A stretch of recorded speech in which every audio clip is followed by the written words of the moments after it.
آلافا من أصحاب رسوله، آلافا من أصحابه، ليقيموا لنا عزا، ليقيموا لنا مجدا.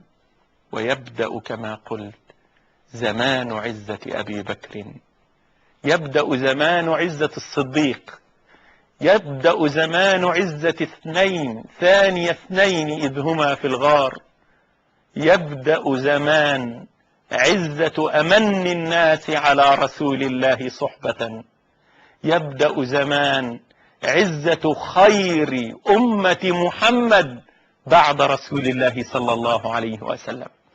مع زمان عزة أبي بكر نكمل في الغد إن شاء الله. مع زمان عزة الصديق يمتد بنا الإسلام. وقبل أن أترككم معنا هذا الاتصال. السلام عليكم.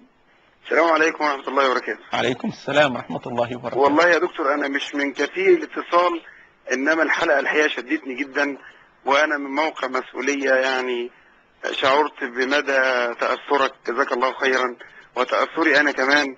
وأحب أقول كلمة للمشاهدين إن التأثر ده إنما يأتي عن قلب يعني إن شاء الله نحسبه على إخلاص وعلى حب لهذا الدين ولهذه الأمة. فأسأل الله عز وجل أن يكون ذلك أولا في ميزان حسناتك، وأن يعذرك المشاهدين على أنك يعني لا تستطيع حتى أن تكمل الحديث.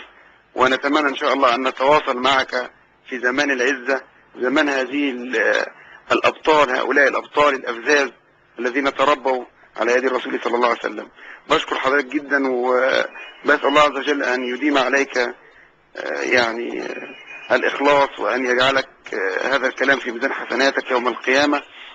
ويعني اتصال ده بس يعني أهم شيء إن يعني نقول لحضرتك إنه الناس نفسها حست بزمان العزة قوي في عهد الرسول صلى الله عليه وسلم، ومستنية من الدكتور صفوت إن شاء الله التواصل، ونفعنا الله بعلمك إن شاء الله. جزاك الله خيرا. شكر الله لك أخ سعيد.